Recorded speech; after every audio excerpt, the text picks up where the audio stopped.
Welcome to Velocity This Week. My name is Christopher Durham. This is our weekly look inside the world of retailer-owned brand news, with a healthy dose of insights and opinions.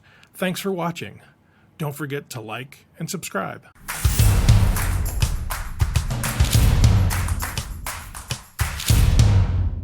First up, Wegmans discontinues private brand soda. Rochester, New York-based Wegmans is widely considered to be at the top of the heap for private brand. When you're a grocer looking at private brand, Wegmans, H-E-B, Publix, Trader Joe's, there's a short list that are just considered the best. It's an interesting conversation when we see them discontinuing a major line. Let's take a look at it. The retailer announced that it's discontinuing its Wegmans brand soda you see here and all of the flavors, also known as W-Pop, because of concerns over artificial ingredients in the products. In a statement released Wednesday, Wegmans said the soda fails to meet the requirements of its Our Food You Feel Good About health and wellness commitment, adding it will remain committed to helping customers live healthier, better lives. Let's take a look. This was actually a store sign I printed out on a computer, it looks like. It says, our Wegmans brand sodas contain aspartame and high fructose corn syrup, artificial ingredients which do not meet our Food You Feel Good About requirements. For this reason, we've made the difficult decision to stop offering Wegmans brand soda. We are committed to helping our customers live healthier, better lives through exceptional food, and we want you to feel confident in our Wegmans brand products. We apologize for any inconvenience this may cause. Startling, maybe. Committed, absolutely, and honestly, I love the move. Let's take a look at Food You Feel Good About. In 1991, they launched the program with the commitment of great taste with no artificial colors or preservatives. 91's pretty early for this kind of commitment, so it's particularly impressive. Since 2014, they've improved over 2,000 items, and now 90% of all Wegmans retailer-owned brand items fit into this program. Pretty impressive. So on the right-hand column, you can see it goes down the list. Great taste, no artificial colors, flavors or preservatives, free of trans fats from partially hydrogenated oils, no high fructose corn syrup, no artificial sweeteners. Wegmans is taking a stand for their brands and their customers, and they're saying, this is who we are, and we're making a commitment to you. It's not brave, it's just smart. It just makes sense to look at your products and say, does this meet up to the brand we are or the brand we want to be? And if not, why are we selling it? Too many retailers fall into the trap of selling discount value crap because it's cheap. The industry's come a long way and a lot of that's gone, but in this economy, we're starting to see it creep back in. We can sell great products at great prices that meet up to our brand promises, and Wegmans is the perfect example of that. Macy struggles in Q2, but sales of On 4th, its newest retailer-owned brand, are strong. After a tough second quarter, Macy's anticipates better trends for holiday 2023 and a return to sales gains next year. Macy's reported second quarter sales of $5.1 billion, a drop of 8% when compared to the second quarter of 2022. Net loss for the quarter was $22 million compared to net income of $275 million in the same quarter in the previous year. Speaking during the retailer's earnings call, Tony Spring, Macy's president and incoming CEO, addressed their newest retailer-owned brand. We believe On 34th has the potential to become one of our biggest private brands. Our team has been thoughtful in both the development and planned rollout of our updated private brand strategy. In July, Macy's introduced its newest private brand, On 34th, a women's apparel and accessories collection of classics made for the modern life. Designed for women, by women, the collection features wardrobe staples like the perfect pant and special pieces like the sequin skirt to make her smile with enough wow to inspire women to escape the ordinary and run their world. On 34th is the first new brand unveiled as part of the retailer's reimagined customer-centric retailer-owned brand portfolio.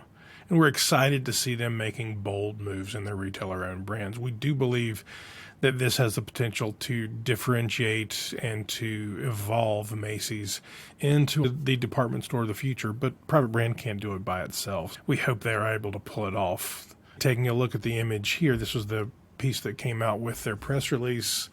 It's a bit Gap 1990s, certainly not a fashionista here, so I won't claim to be, but if this is the representation, I can get this a lot of places. This becomes more interesting, and there's lots of new pieces in the collection. Hopefully, they're speaking directly to their customer making what she wants, solving her problems, making her feel great in clothes, and building a relationship that has her come back to the mall, back to Macy's, and really engage and build a relationship with both Macy's and these new brands. This week, Walmart grocery private brand sales are up in Q2. So it's that time of year, and we're taking a look at all the Q2 numbers. It means I get to read a lot of things instead of just talking to you, but reading is the only way to get these numbers correct. This week, Walmart announced its second quarter results, including strong revenue and operating income of 5.7% and 6.7% respectively. Strengthen its omnichannel model across segments with strong comp sales globally, including 6.4% for Walmart US. The company raised its guidance for FY24 to reflect Q2 upside, confidence in its continued business momentum, and ongoing customer response to its value proposition. Let's take a look at those private brand numbers. So private brand sales in grocery are up more than 9%. Certainly can't complain about that, with penetration up nearly 40 basis points in Q2 and up more than 170 basis points on a 2-year stack. Walmart CEO hates great value chips. Certainly a clickbait headline. Hopefully it's caused a few of you to stay through the video to figure out why Doug McMillon hates the great value potato chips and what's going on there. No, he doesn't actually hate all of them. He's just not fond of one of the flavors. But take a moment, subscribe, click the button below. That way you make sure you get all of the latest updates and what we're doing every week in private brand. Let's look at what we're talking about. During Walmart's Q2 earnings call we were just discussing, Walmart CEO Doug McMillon told Wall Street analysts that on a recent visit to Walmart stores in Calgary, Canada, he was offered private brand, great value, ketchup-flavored potato chips. He said, "When I was in Canada, they made me eat great value tomato ketchup potato chips. I'm out on that. I'm sure Canadians love it, but that's one private brand item that I'm not a fan of." Good for you, Doug. Walmart Chief Financial Officer John David Rainey chimed in that McMillon made some of us eat that, and a few chuckles could be heard in the background. McMillon added, "John David liked them better than I did." McMillon went on to say, "It's important for us to have a wide range of assortment for our broad section of customers. Situations are different for different customers, and whatever the situation is for any particular customer, then that's what we want to be there for." You don't have to like every one of the private brand products that you sell.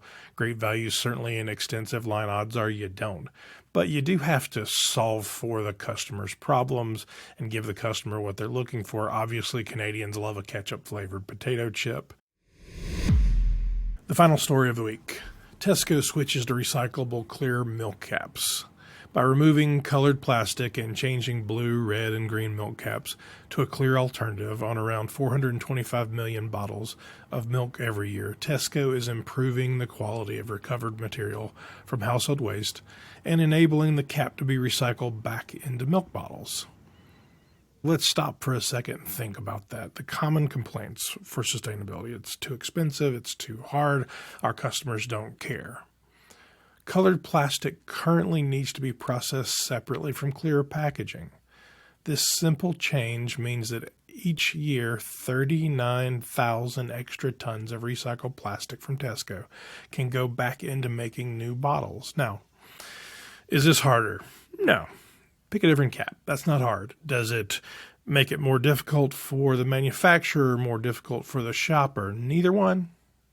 Manufacturers doing the exact same thing. They're just picking a different cap. For the shopper, is it a change? Absolutely is a change, and you'll need to message that. You'll need to say, hey, the reason we're changing our caps is to be more sustainable.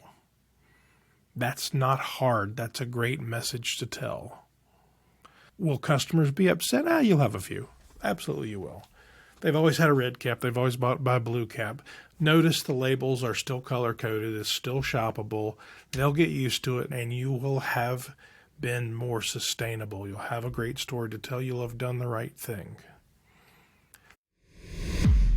To close out this week, we have our Velocity Institute Sustainability Summit 2023. live and in person September 26th through the 27th in Austin, Texas. If you haven't already purchased a ticket, you absolutely should. Whether your job is specifically in sustainability or not, sustainability will impact you. You need to understand what's going on. As we saw in this last story, you have the opportunity to make some choices. So the milk buyer, did he have a sustainability title? Probably not. But he did have, or she did have, the opportunity to make a smart decision and to change what was going on. The speakers will include Whole Foods executives, the VP of Private Brands, and the VP of Sustainability will present together. Walgreens, Misfits Markets, Meijer, Wayfair, some great stuff from Clemson University and Quad. This will be a great opportunity for you to connect, to network, to learn. Thanks so much for joining me for this week. I hope you enjoyed it. If you would like to stay up to date with the world of retailer-owned brands, hit that subscribe button. I'm Christopher Durham for Velocity Institute This Week.